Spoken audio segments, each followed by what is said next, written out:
Hello বন্ধুরা, আশা করি সকলে ভালো আছেন। আজকে মেথি শাকের একটা অসাধারণ টেস্টি ব্রেকফাস্টের রেসিপি নিয়ে এসে হাজির হয়েছি। আপনারা তো সকলেই জানেন মেথির শাক আমাদের স্বাস্থ্যের পক্ষে ভীষণই ভালো, হজম শক্তি বাড়ায়, আমাদের ত্বক, আমাদের চুল ভালো থাকবে যদি রেগুলার মেথির শাক খান। আর এই মেথির শাকে প্রচুর ভিটামিন সি আছে, বি ক্যারোটিন আছে। এটা হার্টের পক্ষে কিন্তু খুবই ভালো, কোলেস্ট্রল নিয়ন্ত্রণ করে আর ডায়াবেটিসও নিয়ন্ত্রিত হয়। তাই মেথির শাক আমাদের প্রত্যেকেরই খাওয়া উচিত। এই মেথির শাকগুলোকে মোটা মোটা ডাঁটিগুলো আমি ফেলে দিচ্ছি, এগুলো কিন্তু তেতো হয়। কচি কচি ডাঁটাগুলো আমি রেখে দিলাম, আর কচি কচি ডাঁটাগুলো রেখে দিয়ে পাতাগুলোকে আমি কুচি কুচি করে কেটে নিচ্ছি। দেখুন, যতটা সম্ভব কুচি করে আমি এগুলোকে কেটে নিচ্ছি। বন্ধুরা, আপনারা বুঝলেন তো মেথির শাকের উপকারিতা? তাই আমাদের প্রত্যেকেরই উচিত বাড়িতে মেথির শাক খাওয়া। আজকে আমি যে রেসিপিটা বানাবো, এটা আমি আজকে প্রথমবার বানিয়েছি, কিন্তু বাড়ির প্রত্যেকে খুবই খুশি হয়েছে। এত টেস্টি হয়েছে, আমি নিজেই ভাবতে পারিনি যে এতটাই টেস্টি হবে। আমি মেথির শাকগুলো কুচি করে কাটা হয়ে গেছে, সরিয়ে রাখলাম। একটা ক্যাপসিকাম নিয়ে নিয়েছি, ক্যাপসিকামটাও আমি কেটে নিচ্ছি। মাঝখানে যে ফুলের অংশটা ওটা ফেলে দেব, আর ক্যাপসিকামটাকে আমি কুচি কুচি করে কেটে নিচ্ছি। আমি যে পরিমাণ বানাবো তাতে একটা ক্যাপসিকামই যথেষ্ট। আমি এক আঁটি মতন মেথির শাক নিয়েছি, এই 250 মতো হবে। আর ক্যাপসিকামটাকেও ভালো করে কুচি করে কেটে নিলাম। আমি বেশ খানিকটা ধনেপাতা নিয়ে নিয়েছি। আমি কিন্তু সমস্ত সবজিগুলোই আগে থেকে ভালো করে ধুয়ে পরিষ্কার করে নিয়েছি। এবার গোড়ার দিকের অংশটা কেটে বাদ দিয়ে দিলাম, আর ধনেপাতাটাও আমি কুচি কুচি করে কেটে নিচ্ছি। ধনেপাতাটা দিলেই পরে কিন্তু এই ব্রেকফাস্টের রেসিপিটার স্বাদ কিন্তু অনেকটাই বেড়ে যাবে। তাই আমি বেশ কিছুটা পরিমাণ ধনেপাতা দিয়ে দিলাম। খুব ভালো করে কেটে নিচ্ছি ধনেপাতাটাকে। বন্ধুরা, রেসিপিটা যদি ভালো লাগে তাহলে লাইক, শেয়ার, কমেন্ট করতে কিন্তু ভুলবেন না। আমি একটা বড় পাত্রের ভেতরে নিয়ে নিচ্ছি কেটে রাখা মেথির শাকটা। ভালো করে আবারও ধুয়ে নিয়েছিলাম, কাটার আগে একবার ধুয়েছিলাম, কাটার পরেও আবার ভালো করে ধুয়ে নিয়েছি। মেথি শাকের গায়ে কিন্তু অনেক কাদামাটি লেগে থাকে, তাই পরিষ্কার করে ধুয়ে নেবেন। এবারে আমি দিয়ে দিচ্ছি 2খানা মাঝারি সাইজের পেঁয়াজ কুচি। এবারে এর ভেতরে দিয়ে দিচ্ছি বেশ খানিকটা রসুন কুচি, আর একটু আদা গ্রেট করে রেখেছিলাম এই 1 ইঞ্চি পরিমাণ, সেটাও দিয়ে দিলাম। এবারে দিয়ে দিচ্ছি কতগুলো কাঁচা লঙ্কা কুচি। লঙ্কাটা অবশ্যই নিজেদের পছন্দ মতো দেবেন, কে কীরকম ঝাল পছন্দ করেন সেই অনুযায়ী দেবেন। কেটে রাখা ক্যাপসিকাম কুচিটাও দিয়ে দিলাম। এবারে দিয়ে দিচ্ছি ধনেপাতা কুচিটা। এবারে দিয়ে দিচ্ছি 1/2 টেবিল চামচ মতো গোটা জিরে, আর দিয়ে দিচ্ছি লবণ। 1 টেবিল চামচ মতো লবণ দিলাম, পরে প্রয়োজন যদি হয় তাহলে আরেকটু দিয়ে নেব। এবারে আমি এর ভিতর দিয়ে দিচ্ছি 1 টেবিল চামচ মতো চাট মশলা। পছন্দ হলে দেবেন, তাহলে দিলে পরে কিন্তু টেস্টটা খুব ভালো আসে। এবার আমি একটা ছোট গ্লাস মাপের 1 গ্লাস আটা দিয়ে দিলাম। আজকে আটা দিয়েই বানাবো। আর 2 টেবিল চামচ মতো বেসনও দিয়ে দিলাম। বাইন্ডিংসের কাজ করবে, আর খেতেও কিন্তু খুব সুস্বাদু হবে। 1 বাটি পরিমাণে দই দিয়ে দিচ্ছি, টক দই।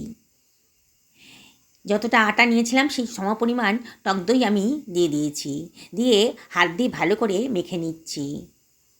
প্রথমে জল দেব না, যদি প্রয়োজন হয় তাহলে জল দেব।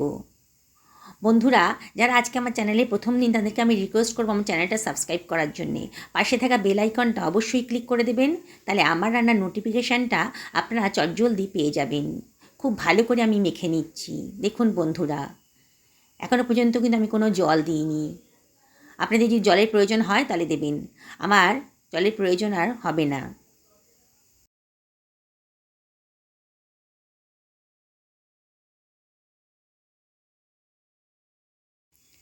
সুন্দর করে একটা ব্যাটার তৈরি হয়ে গেছে। এবার ঢাকা দিয়ে এটাকে মিনিট 5 জন্য রেস্টে রেখে দেবো। 5 মিনিট বাদে দেখুন সুন্দর করে সেট হয়ে গেছে।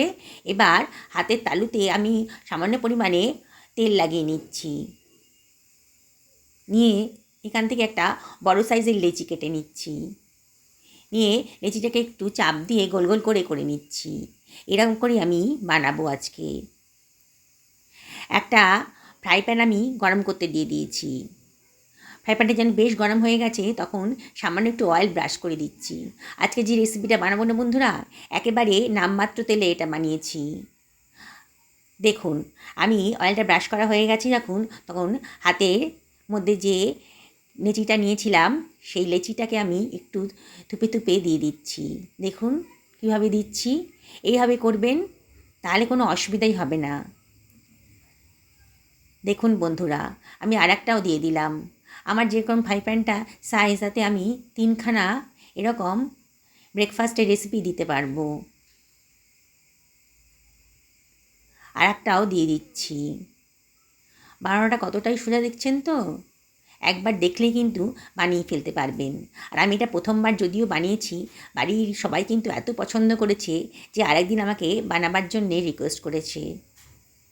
এতটাই টেস্টি, আর বুঝতেই পারছেন কতটা হেলদি।